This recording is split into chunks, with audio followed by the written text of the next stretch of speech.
Dans cette vidéo, nous allons faire le cours ou la première partie du cours sur les fonctions de référence. Alors, dans ce chapitre de fonctions de référence, on va avoir quatre fonctions de base qu'il faut savoir étudier, donc il faut connaître les propriétés. Donc jusque-là, on a parlé des fonctions dans le sens général du terme, image, antécédent, variation, signe d'une fonction, etc. Et là, on va appliquer tout ça à des fonctions bien précises. Alors, disons qu'on l'a déjà fait sur les fonctions affines, c'était notre premier type de fonction de référence. Dans ce chapitre, on va voir la fonction carré, la fonction cube, la fonction racine carrée et la fonction inverse. Alors dans la première partie de ce chapitre, nous allons commencer par étudier la fonction carré. Alors la définition 1.1 nous dit que la fonction carré, c'est la fonction f définie sur grand R par f de x égale x au carré. Donc par exemple, si je vous dis l'image de 3 par la fonction carré, c'est 3 au carré, c'est-à-dire 9. Alors on vous dit que sa courbe représentative s'appelle une parabole, et donc vous voyez le schéma qui représente la courbe représentative de la fonction carré, il faut bien le garder en tête, et donc ça s'appelle une parabole. Dans la proposition 1.2, on vous dit que la fonction carré, elle possède deux propriétés, donc c'est une fonction paire. Alors je rappelle ce que c'est qu'une fonction paire, c'est-à-dire c'est une fonction telle que f de moins x égale f de x, pour tout x. Et la deuxième propriété, c'est que la fonction carré, elle est décroissante de moins l'infini à 0, et elle est croissante de 0 à plus l'infini. Voilà, donc il faut connaître ces deux propriétés-là. Et nous allons donc les démontrer. Donc la démonstration est à écrire dans le cours. Alors, la démonstration de la propriété ou la proposition 1.2, commençons par le premier point, c'est-à-dire on va montrer que la fonction carré est une fonction paire. Alors, pour démontrer que c'est une fonction paire, on va calculer f de moins x. Et on va démontrer que f de moins x est égal à f de x. Alors, qu'est-ce que c'est que f de moins x si f est la fonction carré? Eh bien, c'est moins x, le tout au carré. Alors, qu'est-ce que c'est que moins x au carré? C'est moins x fois moins x. Moins par moins plus, x fois x, x au carré. Et donc, on retrouve bien f de x. On a donc démontré que la fonction carré est une fonction paire. Donc, la fonction carré est paire. Alors, une petite interprétation, si vous vous souvenez, c'est que la représentation graphique est symétrique par rapport à l'axe des ordonnées. Donc ça, c'est une propriété des fonctions paires. Ici, vous avez moins x, ici, vous avez x. Vous voyez qu'ils ont la même image, donc la représentation graphique est symétrique par rapport à l'axe des ordonnées. Alors, le deuxième point de la proposition que nous allons démontrer, c'est que la fonction carré est décroissante de moins sur moins l'infini 0 et qu'elle est croissante sur l'intervalle 0 plus l'infini. Alors la première chose qu'on peut dire, vous voyez, comme la représentation graphique est symétrique, il suffit de montrer qu'elle est croissante sur 0 plus l'infini. Par symétrie, elle sera décroissante sur moins l'infini 0. Donc on va écrire que par symétrie, il suffit de montrer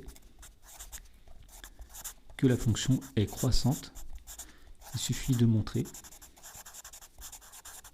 que f est croissante sur 0 plus l'infini.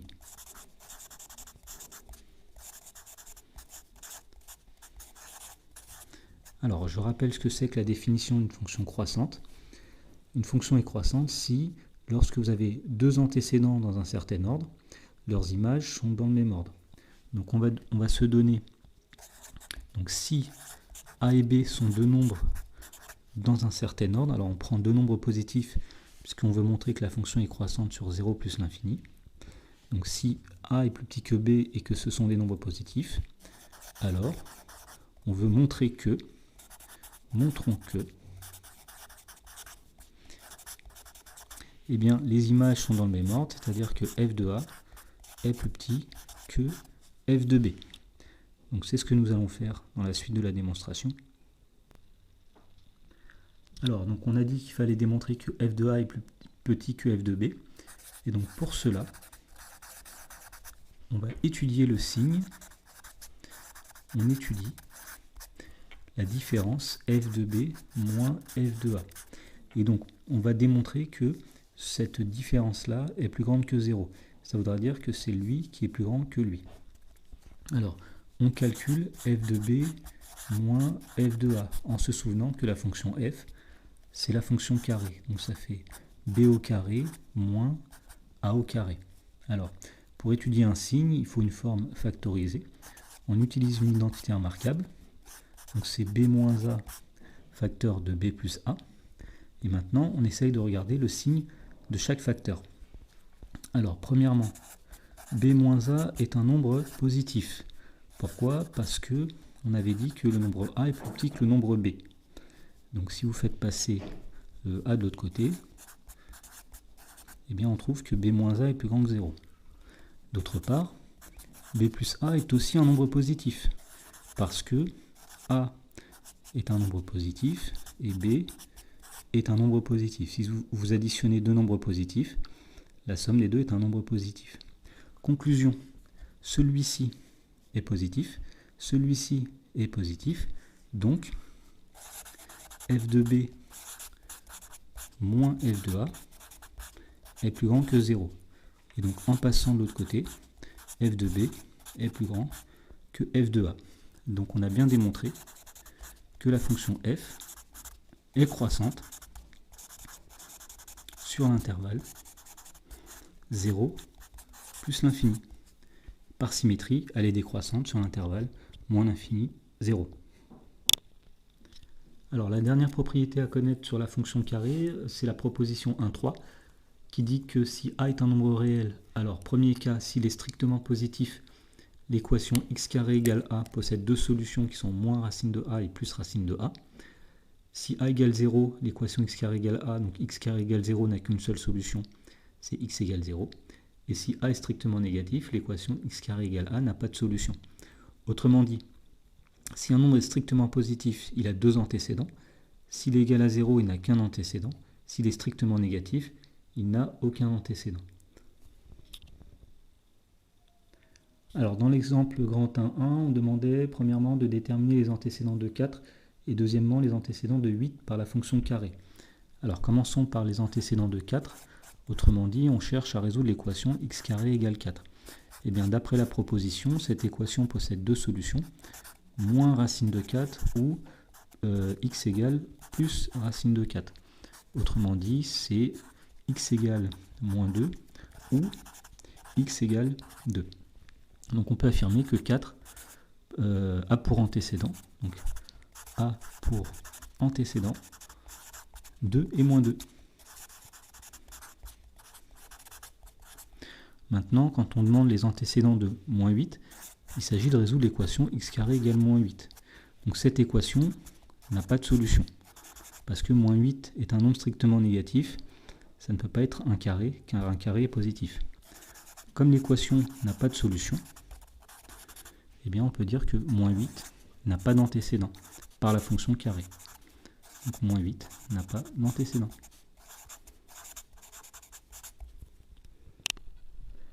Donc pour finir, nous allons faire l'exemple 1.2 où on vous demandait de résoudre des inéquations où on a la fonction carré qui intervient. Alors pour résoudre ce genre d'inéquation, on utilise, il faut avoir en tête le graphique de la fonction carré. Voyons voir, dans la première question, on demande de résoudre l'inéquation x carré inférieur ou égal à 5. Alors on trace la représentation graphique de la fonction carré, c'est-à-dire cette parabole. On cherche quand est-ce que x carré est plus petit que 5. Donc ici, on a moins racine de 5. Ici, on a plus racine de 5. Et puis, vous voyez que si x est compris entre moins racine de 5 et plus racine de 5, son image est bien plus petite que 5.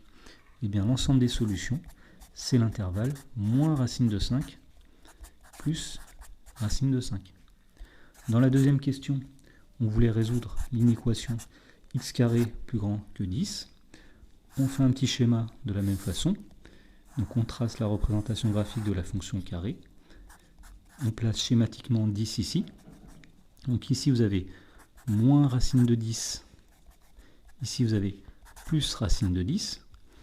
Et on regarde quand est-ce que l'image est au-delà de 10. Vous voyez que c'est quand x est situé ici, ou bien lorsque x est situé ici. Par exemple, là, l'image va bien être au-dessus de 10. Si vous êtes dans cette portion-là, l'image x carré sera plus petite que 10. Donc l'ensemble des solutions, c'est moins l'infini moins racine de 10, union, racine de 10, plus l'infini. Et pour terminer, on demande de résoudre l'inéquation x carré inférieur à moins 3. Encore une fois, on trace la représentation graphique de la fonction carré. Moins 3 est ici, et on voit qu'il n'y a aucun x pour lequel l'image est plus petite que moins 3. Donc l'ensemble des solutions, c'est l'ensemble vide.